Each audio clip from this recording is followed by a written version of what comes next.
What is the purpose of prayer? Prayer actually has more than one purpose.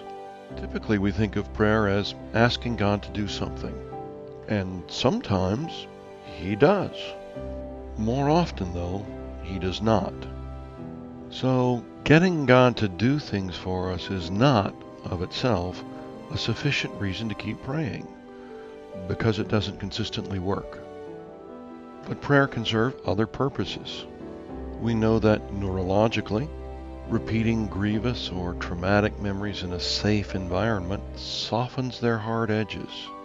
It integrates them into the rest of our brain.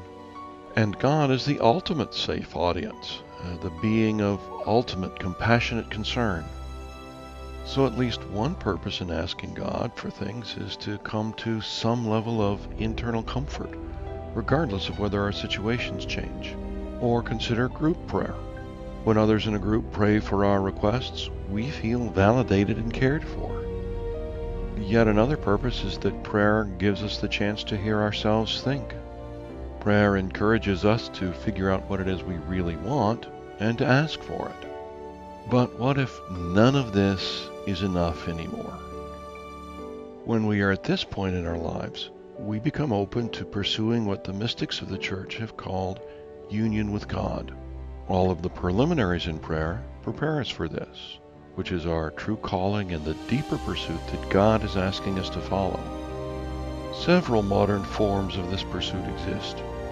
Contemplative prayer uses a process called Lectio Divina, or divine reading, to train you to lean into God. Centering prayer encourages you to send your naked intention toward God. The Jesus prayer has you repeat the prayer Bartimaeus made of Jesus when Jesus passed him outside the gates of Jericho.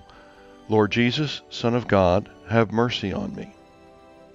All of the forms, however, whatever their method, train you to trust God Himself to manage your relationship with Him.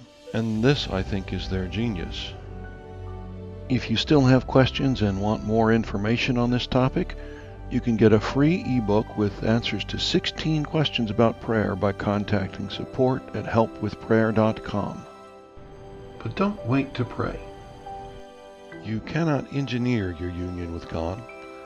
You can, however, make yourself available to God so that He can work into you an experience of how deeply He loves you, how much He delights in you, and how thoroughly He supports you.